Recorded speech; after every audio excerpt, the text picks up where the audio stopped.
Welcome to this episode of SDI Encounters, a podcast from SDI, the home of spiritual companionship. I'm Matt Whitney. Thank you for listening.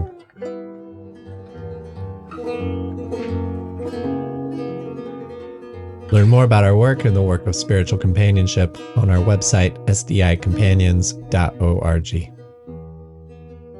SDI has launched registration for a new webinar for all spiritual directors, companions, and wayfarers.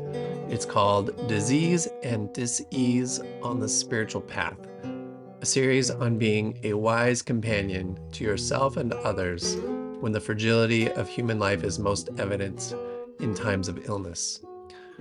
Our guide for this series is Kō Sam Tullman. He is the founder of DiabetesSangha and head of behavioral science at Quilt Technologies. With deep roots in Rinzai Zen Buddhism and a broad background in religious traditions, neuroscience, and modern Western psychology, Sam brings a unique perspective to this journey. His work blends brain, behavior, and technology to empower people to make healthy, life-affirming choices. Sam's expertise in understanding the body's physiological and psychological states will offer profound insights into how we can transform dis-ease into a path of healing and self-discovery. In this episode, Kō Sam shares a bit on what to expect during this webinar series. Each session of this series will offer grounding practices, insightful discussions, and contemplative exercises helping you deepen your understanding of the body-mind-spirit connection. We will cover the spiritual and neurobiological process of tending to those things which ail us that they may teach us, whether for personal growth or supporting others. This series provides valuable tools to navigate the spiritual journey through dis-ease, transform challenges into opportunities for learning and compassion.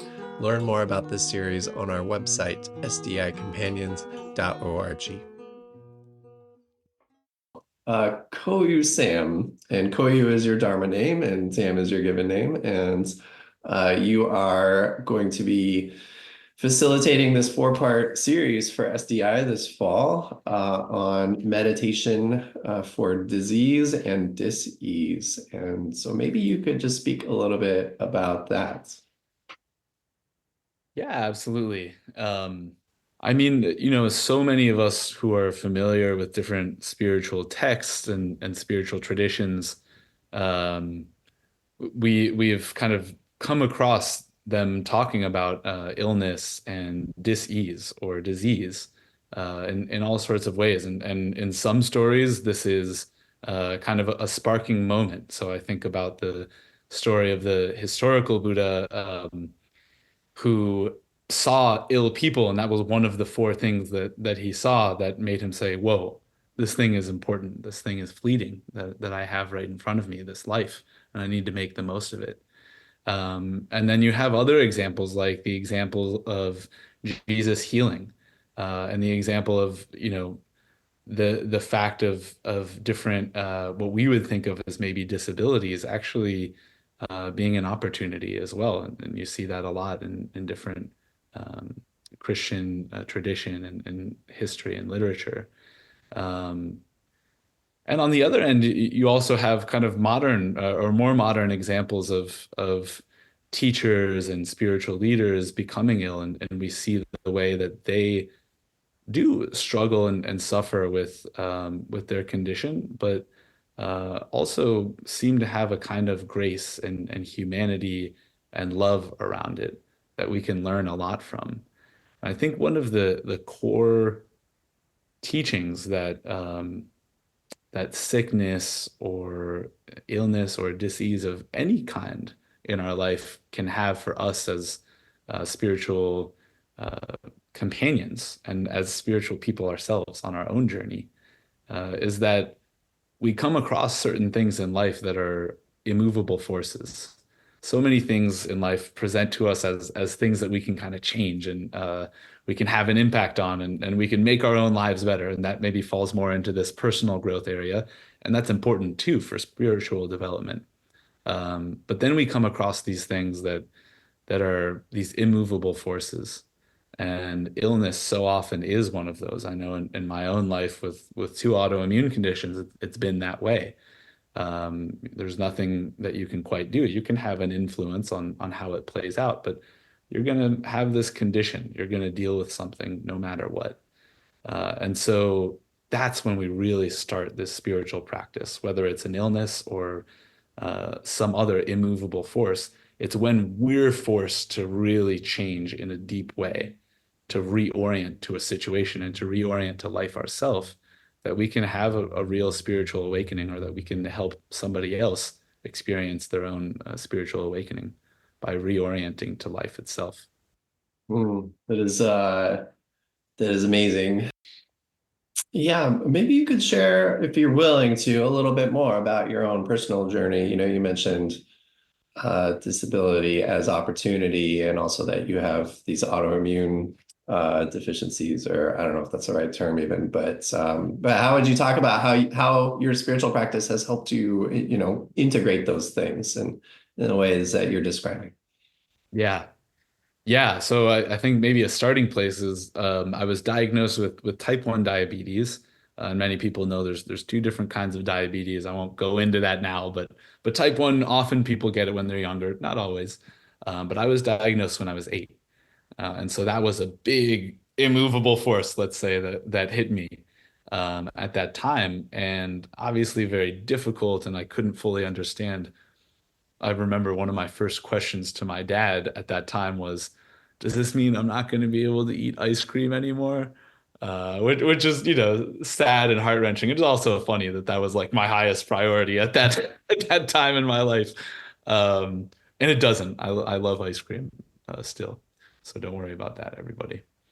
At that time, I remember there was a really pivotal thing that my dad said to me, which was both a medicine at that time, and over time naturally became also a kind of a poison, which is, he said to me, there's there's nothing that you won't be able to do because of this. We're going to make sure that you can still do whatever you want in your life because of this. And it might be a little bit harder than it is for other people. And that's okay. You're going to be able to do it. And that's exactly what I needed to hear at that time. That was kind of the confidence and strength. And over time, the way that materialized those is that I started more and more kind of denying that this should be a problem at all. And that kind of denial of whatever struggle I was going through, or what it really meant for my life, slowly kind of started seeping in ways where my care of my physical health was okay, but my mental health was kind of declining more and more. I started meditation practice and spiritual practice, not at all thinking that it was because of this.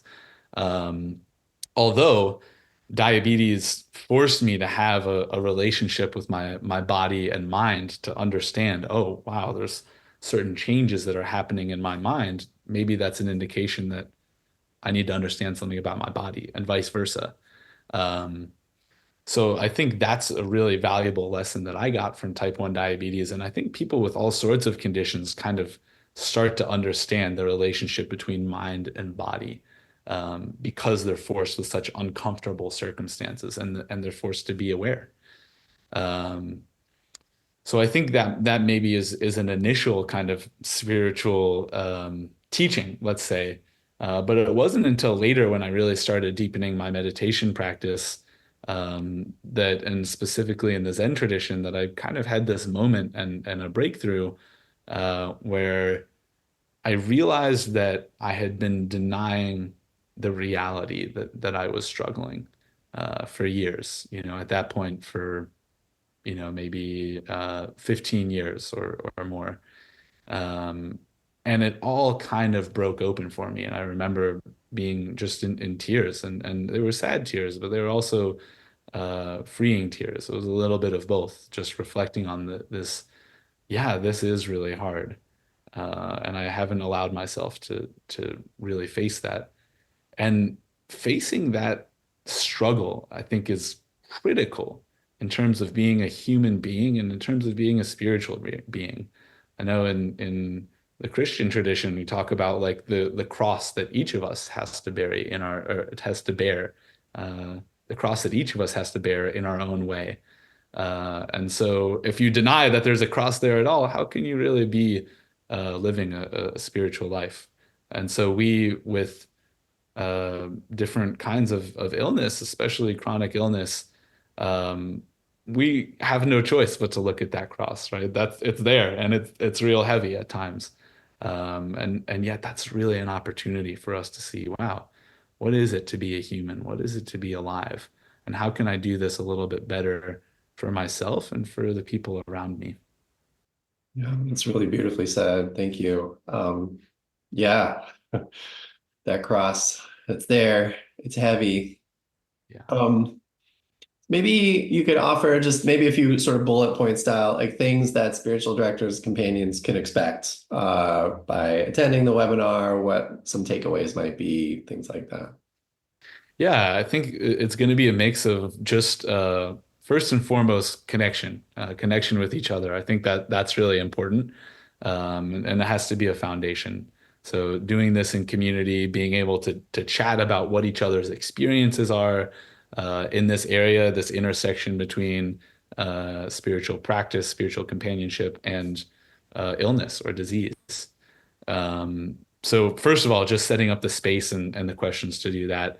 And then, of course, there's going to be different meditation practice and contemplative practice, not just kind of traditional seated meditation, but also reflection and journaling of different kinds. And so we'll really have the opportunity not just to really unbox and uncover what's going on with us, but then to actually digest it further and to really work with it and to start to transform what's there. And that process of transformation takes a long time. So we're basically just adding in the enzymes, let's say. We're adding in the kind of, okay, this will start to digest now that I've added this in. Um, and then there will be a little bit of yours truly talking about different examples of how spiritual teachers and traditions have grappled with illness and disease and being unwell throughout the years, and what we can learn from all of these traditions and teachers. Great. That's excellent. So maybe just finally just offer a little welcome and invitation to folks to join you.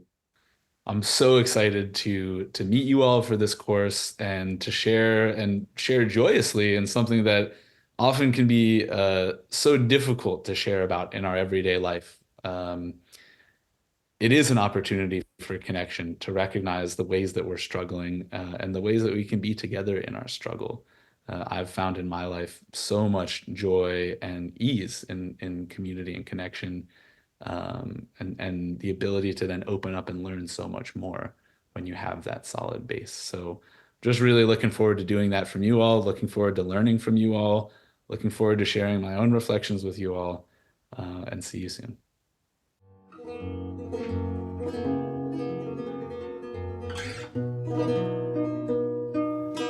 If you're enjoying this podcast and you want to help us share and spread the word about the life-giving practice of spiritual companionship, you can help us out by subscribing to this podcast through your favorite app. You could give us a like or even write us a review. Thank you for listening. This is Matt Whitney with Spiritual Directors International. Thanks again for listening. Your time and your presence here are deeply appreciated. If you liked this show and would like us to continue making them, please do subscribe now while it's fresh on your mind. Also, we would love to hear from you, so please feel free to send in your comments and suggestions to the email address podcast@sdiworld.org. SDI is the home of spiritual companionship. Learn more about us and our work on our website, sdicompanions.org.